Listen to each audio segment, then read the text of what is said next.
Muito bom dia, muito boa tarde, muito boa noite a todos. Meu nome é Arthur Maravas, eu sou professor de Geografia do Brasil do curso Paulo Freire e hoje a gente vai dar prosseguimento com o nosso curso de industrialização. Nas últimas aulas a gente falou sobre o processo de industrialização global, como que a indústria ela saiu do artesanato e ela vira um processo muito mais profissional do que como a gente tem hoje, no nascimento das máquinas, a profissionalização do meio industrial e a sua importância que foi dada a partir da primeira revolução industrial, segunda, terceira, quarta, que é o que a gente está vivendo hoje, e todos os fatores históricos, culturais e sociais que resultaram no atual modelo que a gente tem, não somente relacionado à indústria, mas também relacionado à sociedade. Como que todos os meios, setor primário, setor secundário, setor terciário, estão interligados, com foco mais no setor secundário. A gente falou dos modelos de produção e hoje a gente vai dar prosseguimento com o nosso último tópico da aula passada, que é o de industrialização brasileira. A gente fala de 4 fases da industrialização brasileira. A gente pode considerar a quinta fase que a gente está vivendo hoje, mas, enfim, os livros ainda não adotam essa nomenclatura. A gente começa falando da fase proibida. A fase proibida que é a fase inicial, onde era proibido discutir, falar, enfim, tratar de qualquer assunto ligado à industrialização. Isso porque, na época, o Brasil era colônia portuguesa. A gente tem que lembrar que isso é desde a época que Portugal vem para o Brasil, lá nas grandes navegações, o que a gente conhece como capitalismo comercial, e ele vem em busca de ouro e prata para se tornar a nação mais rica e poderosa do mundo, o que a gente conhece como política mercantilista. Né? Então, essa fase proibida é justamente em torno das riquezas que podem ser encontradas em território nacional. Ainda não há de se falar em industrialização. Primeiro porque não existe indústria mundial ainda, lá no início. É, como eu falei, ainda estavam se desenvolvendo as corporações de ofício, as primeiras máquinas ainda estavam se desenvolvendo para que a gente conseguisse chegar no ápice da primeira revolução industrial. Certo? Mas não há de se falar nisso ainda. No primeiro período, no início da fase proibida, eram apenas as riquezas que poderiam ser encontradas para fortalecer, para favorecer a coroa portuguesa que estava no Brasil na época. O tempo foi passando, ainda dentro da fase proibida, a gente fala do alvará de proibição industrial. Esse alvará que é uma forma de controlar a produção e garantir que dentro do território brasileiro a coroa se instale baseada primordialmente na produção agrícola, na produção inicialmente da cana-de-açúcar, do algodão e do café. São os três grandes polos produtivos industriais, grandes polos produtivos agrícolas brasileiros históricos. Então, até o século XVIII não se falava em produção industrial brasileira, nem de importação de produtos industriais. A grande questão e a grande ideia era, vamos cultivar de início e depois vamos procurar as riquezas. Como a gente tem a fase da mineração lá nas Minas Gerais e como a gente também tem as fases produtivas dos produtos agrícolas brasileiros. E é nesse sentido que é imposta também uma multa por descumprimento do alvará, para garantir que a produção brasileira esteja focada, esteja desenvolvida no setor primário, no setor agrícola e no setor de extrativismo mineral. O tempo vai passando e aí no século XIX a gente já fala da fase 2. Vocês veem como é importante, não tem nem nome. Fase 2. Fase de transição. É a fase que a gente fala da chegada da família real ao Brasil em 1808. Família real essa que vem fugindo do Império Napoleônico, que estava avançando e iria conquistar Portugal. A família real solicita ajuda da Inglaterra, a Inglaterra escolta a família real até o Brasil e fica em domínio português para garantir, para impedir o avanço napoleônico na região de Portugal. E é nesse momento que, quando Portugal chega no Brasil, ele traz toda a infraestrutura, toda a administração da coroa portuguesa para o Brasil. O Banco do Brasil, as moedas, Casa Nacional, a administração. Toda a burocracia portuguesa da época vem para o Brasil e é nesse momento que a gente tem o fim do pacto colonial. A gente não fala mais de Brasil enquanto colônia, a gente fala de Brasil enquanto Reino Unido a Portugal. Isso dá um status a mais, porque o Brasil ele teria um pouco mais de liberdade para não mais negociar só com Portugal. O Brasil passou a negociar com as nações amigas a Portugal.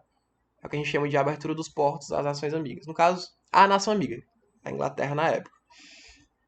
E é nesse momento que a gente fala de um aumento da importação industrial inglesa. É o fim do alvará, desse alvará que mantém uma hierarquia de produção brasileira focada apenas na agricultura. E a indústria passa a ter mais relevância. Não a indústria portuguesa, não a indústria brasileira, mas a indústria inglesa. A gente tem que lembrar aqui que nessa época a Inglaterra já passou pela primeira Revolução Industrial e já era a maior nação do mundo, em 1808. Então, ocorre um retardo da produção industrial nacional justamente porque, com a abertura dos portos às nações amigas, o Brasil ele passou a importar produtos industriais ingleses para fortalecer, primeiro, a aliança entre Portugal e Inglaterra, lembrando que a sede do governo português veio para o Brasil, e também para desenvolver o comércio local. Não desenvolver a produção nacional, mas desenvolver o comércio local, a partir dessa produção industrial inglesa que veio para o Brasil. O tempo também foi passando, e aí a gente já fala da fase 3, que é a fase de surto industrial. É quando primeiro se fala em produção industrial nacional. Ah, professor, mas aí desenvolver a indústria foi aquela coisa foda? Não, não. Quando começou realmente a discutir os primeiros passos da indústria. Se a gente pensar no nascimento da indústria global, a gente não pode falar que a indústria já nasceu na Revolução Industrial. Não, os primeiros passos foram com o artesanato, corporação de ofício. Depois é que a gente fala de algo muito mais profissional, com máquinas, com horário de entrada, de saída, de produtividade, certo? Então, o surto industrial brasileiro ele é justamente isso. Quando a gente fala da tarifa Alves Branco, no momento onde a gente fala de uma modificação da estrutura produtiva brasileira. Por que, professor, que houve essa modificação da estrutura produtiva brasileira? Porque a fase do surto industrial é justamente na segunda metade do século XIX, a partir de 1850. A gente fala de questões de mudança de paradigmas sociais. Mudanças como assim, professor? Mudanças em relação ao racismo, mudança em relação ao trabalho escravo, como a Lei Eusébio de Queiroz, certo? Que impedia o tráfico de negreiro, que impedia a vinda de escravos para o Brasil e que buscavam justamente mudar essa estrutura produtiva. A gente não fala mais de importação da mão de obra negra, a gente fala de importação da mão de obra agora imigrante vindo primordialmente da Itália e da Alemanha. É eles que vão trabalhar na fazenda de café, né, vindo por um sonho, um fictício sonho de produção, e a gente vê muito isso com algumas cidades do Rio Grande do Sul, de Santa Catarina, que tem esse desenvolvimento. E a gente já discutiu melhor sobre isso lá na nossa aula de dinâmicas populacionais, mas eles trazem consigo essa mudança da estrutura produtiva, porque quando a gente pensa em Itália e Alemanha, a estrutura produtiva desses países é diferente da estrutura produtiva, no caso, era da estrutura produtiva da época. Eles trazem consigo uma qualificação maior do que o negro escravo trazia consigo. E isso também muda a estrutura produtiva, porque o café ele ganhou outra relevância. O café, nessa época, que já era o maior produto de exportação brasileiro. Lembrando que a gente trabalhava com um sistema de plantation que até hoje funciona, né? Monocultura, latifundiária, escravista. E é nesse momento que essa ruptura com o modelo escravista. E a gente passa a ter uma área de concentração industrial. Lembrando que não é a indústria que a gente tem hoje, não é uma produção em larga escala, não é uma grande produção. É o início de um produto industrial brasileiro. A gente fala do momento de expansão do café como o maior produto de exportação brasileiro e o desenvolvimento de uma infraestrutura nacional. Infraestrutura como? De telecomunicações e de transportes também. Investimento em ferrovias, investimento em ligação das áreas do eixo Rio-São Paulo, que era o principal sistema produtivo da época. Isso também é desenvolvido quando a gente pensa no sistema do café com leite, na política do café com leite, que era a área de interesse não só político brasileiro, mas de interesse econômico também. Lembrando que é um nome falso, né? Porque café com leite a gente fala só de café mesmo. Mas de qualquer forma, há esse desenvolvimento da infraestrutura nacional, justamente daquela região, Rio, São Paulo e Minas Gerais, que é o foco produtivo brasileiro, o foco econômico e o foco político. Já na transição, na ruptura desse modelo da política do café com leite, da velha política, a gente fala de uma revolução industrial brasileira. Revolução Industrial Brasileira. A gente tem um marco do ano de 1930, que é o ano que o Getúlio Vargas ele assume o poder por meio de um golpe de Estado. Se foi certo ou se foi errado, não entra em discussão, mas foi um golpe de Estado. E é nesse momento que o Getúlio Vargas ele implementa a política de substituição das importações, que a gente já discutiu várias vezes na aula de dinâmicas populacionais. O Getúlio Vargas ele entra, ele que era nacionalista, ele implementa o nacionalismo exacerbado brasileiro, né? O Brasil é muito grande, o Brasil pode se desenvolver, e ele traz uma política de substituição das importações. O que é isso, professor? Ele rompe, certo, com esse modelo de importação. Ele passa a desenvolver a indústria nacional. A indústria nacional é essa? Que vai ser focada na indústria de base, com o desenvolvimento da Companhia Siderúrgica Nacional, da Companhia Hidrelétrica de São Francisco, da Companhia Siderúrgica Paulista, do Conselho Nacional do Petróleo, da Petrobras e da Companhia Vale do Rio Doce, aquela vale que deu problema um tempo desse com as barragens. E também ele desenvolve a indústria de bens não duráveis. Isso que já era feito no Brasil, bens não duráveis, que foi desse modelo militar, da velha política, da velha república, E foi desenvolvido cada vez mais a partir do capital nacional privado no governo Getúlio Vargas. Então ele entra com esse nacionalismo exacerbado, ele vai desenvolver o Brasil, trazendo principalmente a indústria de base. A indústria de base é essa, focada em ferro, alumínio, aço para as indústrias e energia também, como a gente está a Petrobras, Companhia Vale do Rio Doce. E ele vai, por ser muito nacionalista, promover um programa de nacionalização da mão de obra. Ele vendo que historicamente o Brasil teve uma mão de obra ou imigrante ou escrava, ele fala assim, não, tudo bem, então vamos implementar aqui uma política de cota para a entrada de imigrantes. Só podem entrar tantos imigrantes por ano no Brasil. Esses imigrantes porque eles eram um foco trabalhista. Eles vinham para trabalhar no Brasil e a mão de obra era primordialmente imigrante, vindo de fora do Brasil. Ele queria promover uma mão de obra nacional. Isso é de acordo justamente com essa política de substituição das importações. Fazer um produto em sua natureza brasileira. Seja na produção, seja na mão de obra. Isso é acentuado porque a gente tem, em 1929, a quebra da Bolsa de Valores. E é interessante também que quando Getúlio Vargas ele ascende ao poder, com um golpe de Estado, o Brasil está passando por problemas econômicos, advindos da crise mundial, e da crise do café. Café é esse que já era produto, principal produto de exportação do Brasil desde 1840. E em 1930, com a quebra da Bolsa de Valores, ele fica desvalorizado. O problema é, porque por ele ser muito nacionalista, ele queria desenvolver o produto nacional. Não só o produto industrial, mas o produto agrícola também. Então ele decide comprar milhões de sacas de café e com a quebra da bolsa, não há como vender essas sacas de café. Então ele vai lá e queima a saca de café, dando um prejuízo para o Estado, mas revertendo isso porque os gastos foram, as sacas foram pagas. Então, de qualquer forma, mesmo com problemas econômicos, ele buscou desenvolver o produto nacional.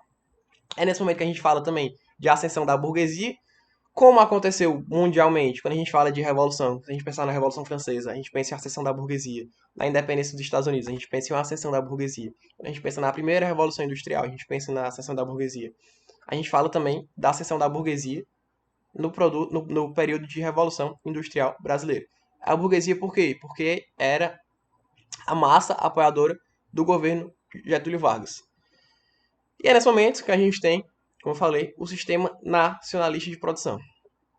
Um sistema cada vez mais brasileiro, um sistema cada vez mais de extensa produção e com foco não mais no café.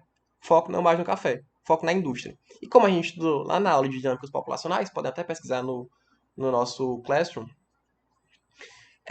vocês podem ver que historicamente ocorreu, a partir da Revolução Industrial Brasileira, uma mudança do foco humano brasileiro. As pessoas elas saíam do campo e iam para a cidade, o famoso êxodo urbano. Em busca dessa industrialização, dessa revolução industrial, dessa política de substituição das importações, tanto falado, tão defendido pelo governo. E aí, a partir de 1950, que a gente vê isso com mais acentuado. Em 1930, a população era 70% campestre, 30% urbana. Em 1950, essa equipara, fica 50%, 50%. E aí depois só aumenta. Em 1980, a gente já tinha 70% da população brasileira urbana. Isso justamente é um reflexo dessa mudança de produção brasileira, essa mudança de polo, de necessidade produtiva brasileira, que saiu do café, modelo mais histórico, mais clássico brasileiro, para a indústria, certo? E aí, desenvolvendo um pouco mais, na fase 2, trazendo aqui um pouco do que foi desenvolvido, eu sei que algumas pinturas do Debré, que veio justamente com a Escola de Belas Artes Francesa para pintar, para representar o Brasil da época. A gente tem um Tratado de Comércio e Navegação, que é o tratado que impunha taxas para as nações que desejavam fazer comércio com o Brasil, no caso com Portugal. Esse Tratado de Comércio e Navegação, ele tinha um foco cada vez mais na relação entre Portugal, no caso Brasil, e Inglaterra. A Inglaterra tinha que pagava cerca de 15% das tributações. Portugal, 18%. E os outros países pagavam mais de 80%. Então, era desproporcional, mas buscava fortalecer essa relação entre Inglaterra, Brasil e Portugal. A gente tem a modernização do Rio de Janeiro, que na época era a capital do Brasil. A gente tem a vinda das escolas de belas artes. Como eu falei, virou a sede administrativa da coroa portuguesa e virou a principal cidade do Brasil na época. O Jardim Botânico, o Banco do Brasil, e a gente tem também um fenômeno histórico que é tratado na sociologia, que é o fenômeno de branqueamento social, principalmente com as imigrações que foram feitas da época, os portugueses que vinham para o Brasil em busca dessa sede da administração da coroa portuguesa. E aí, quando a gente fala de Revolução Industrial Brasileira, a gente tem que tratar também de uma dicotomia entre o nacionalismo e o que a gente chama de nacional-desenvolvimentismo. O nacionalismo era a política implementada pelo Getúlio Vargas, e o nacional-desenvolvimentismo era a política implementada pelo JK e pelos militares. O Getúlio Vargas, quando ele entra no governo e decide fazer a Revolução Industrial Brasileira, nessa política de substituição das importações, ele entra com dois focos de desenvolvimento. O capital nacional estatal, que ficava focado nas indústrias de base. E isso é algo que se mantém até hoje. O capital nacional estatal, capital do governo brasileiro, focado em investir nas indústrias de base. Claro que muda, porque hoje a gente fala de um modelo muito mais dinâmico, onde muitas dessas empresas aqui, elas já foram privatizadas, elas têm uma porcentagem que não pertence mais somente ao Estado brasileiro, mas quando foi criada, foi justamente nesse intuito, desenvolver a indústria nacional em dois polos. Capital nacional estatal, dinheiro do Estado, vai ser focado em desenvolver a indústria de base. A indústria de base é a indústria mais pesada, mais densa, como a gente já discutiu na aula passada. É a mãe de todas as indústrias. É a base do desenvolvimento industrial e ela transforma uma grande quantidade de matéria-prima, de energia e vai reverter isso para as outras indústrias. Vai ser usado nas outras indústrias para um desenvolvimento cada vez maior da produção nacional. Certo? E aí ele desenvolveu a CSN, Companhia Siderúrgica Nacional, a Companhia Hidrelétrica de São Francisco, Companhia Siderúrgica Paulista, Conselho Nacional do Petróleo, a Petrobras e a Vale. Enquanto isso, ele desenvolveu também o capital nacional privado. Capital nacional privado é o dinheiro que é das pessoas, só que brasileiros. Isso vai ser revertido para onde? Para as indústrias de bens não duráveis, com foco na indústria têxtil, na indústria calçadista e na indústria alimentícia. Já no governo Juscelino Kubitschek e também no governo dos militares, esse modelo nacionalista do Getúlio Vargas, que já estava em crise, vocês podem ver, depois Getúlio Vargas acaba se suicidando, ele é revertido não mais em uma base de dois polos de investimento, agora é em um tripé de investimento. Capital nacional estatal continua com a indústria de base, e aí ela é focada também para o desenvolvimento da indústria da usina siderúrgica de Minas Gerais, lembrando que o JK era de Minas Gerais, então ele teve esse desenvolvimento para o seu estado, e também com a criação de rodovias. Criação de rodovias por quê? Porque, como eu falei, é um tripé.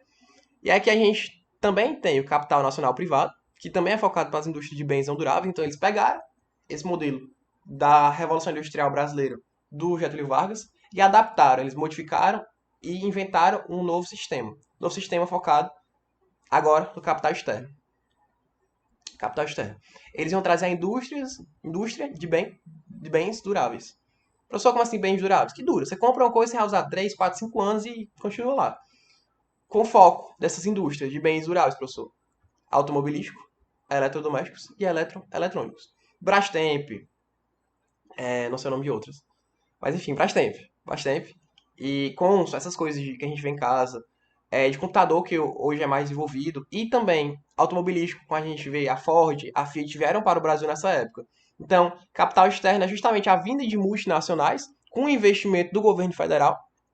Investimento como, professor, como eu falei, criação de rodovias, disponibilização de emprego e disponibilização de áreas também. Quando a gente pensa no ABC Paulista, a gente lembra que é uma área de desenvolvimento, principalmente do capital externo. É uma área de um desenvolvimento intelectual, porque a gente pensa em grandes polos produtivos acadêmicos e intelectuais brasileiros, mas a gente pensa também em uma área que é um polo produtivo industrial, desde sempre. O início daquela região ali foi com a vinda desse capital externo, dessas indústrias de bens duráveis, automobilístico, eletrodomésticos e eletroeletrônicos, para o desenvolvimento de um modelo cada vez mais brasileiro, já implementado pelo Getúlio Vargas. E aí o governo do JK ele vai criar essas rodovias, tanto que é nesse momento que a gente tem a modificação do sistema de transporte brasileiro. Até o governo Getúlio Vargas, a gente tinha um modelo baseado nas ferrovias. As ferrovias era o principal modal de transporte brasileiro.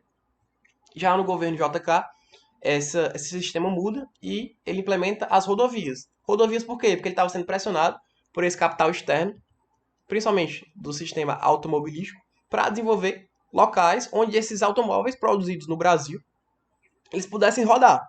Então, hoje, como a gente tem mais de 80% do território nacional, ele tem o modal rodoviário, que é o principal modal brasileiro hoje, baseado principalmente nessa necessidade dessas indústrias, desse capital externo, vindo lá na época do governo JK, implementado e aprimorado pelos militares, para que pudesse realizar uma integração. Quando a gente pensa no governo JK, ele realizou essa integração, né? Criou várias rodovias, ele colocou a capital do Brasil no centro para que conseguisse ter uma proximidade maior com todas as regiões do Brasil, e foram construídas rodovias como a BR-116, a BR-224, para interligar regiões do Brasil cada vez mais distantes. E também órgãos como a Sudan, a Sudene e a Sudeco, Superintendência de Desenvolvimento da Amazônia, do Nordeste e do Centro-Oeste, para desenvolver essas regiões, garantir a oportunidade de emprego às pessoas daquela região e até um pouco da migração de retorno, que a gente discutiu também na aula de dinâmicas populacionais. Como a maioria da população brasileira, na época, cerca de 70%, estava na região sudeste, eles precisavam garantir que mesmo que, no caso, esse sistema de rodovias funcionasse, esse sistema de carros funcionasse, automobilístico.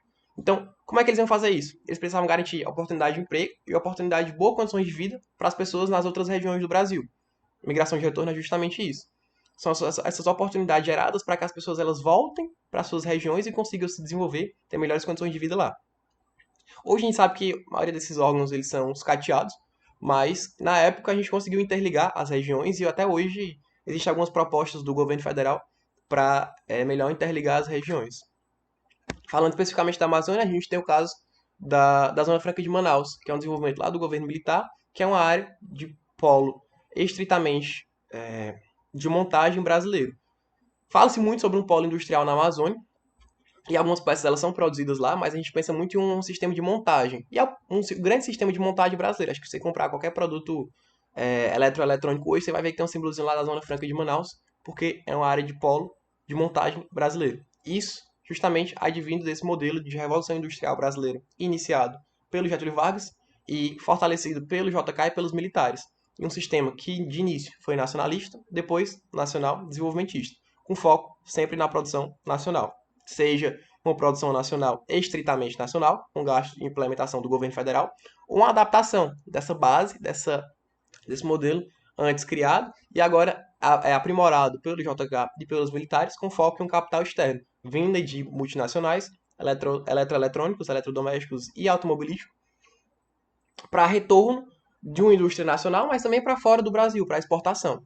Certo? A gente vê muito isso, tanto que a dívida externa no governo de JK é uma das maiores da história do Brasil. Bom, a nossa aula de indústria, parte de industrialização brasileira e revolução industrial, encerra por aqui. A gente vai continuar na nossa próxima aula falando de agricultura, né? Como já disse, a gente falou do setor terciário, falamos das dinâmicas do setor terciário, da moeda, economia, comércio. Aí a gente pula para blocos econômicos, que também está ligado ao setor terciário, fala sobre as dinâmicas populacionais, como que o setor terciário está ligado às dinâmicas populacionais, e vê também a questão do setor secundário, da observância da urbanização. Esses três vão ter como andar separados: urbanização, industrialização e dinâmicas populacionais. E agora, para finalizar esse tripé, a gente vai falar de agricultura na nossa próxima aula, que é uma coisa bem extensa, mas a gente vai conseguir destrinchar tudo, tá certo? E aí pular para a apostila 3, que também tem bastante coisa para dar. Eu agradeço a todos pela atenção. Até a próxima aula e tchau!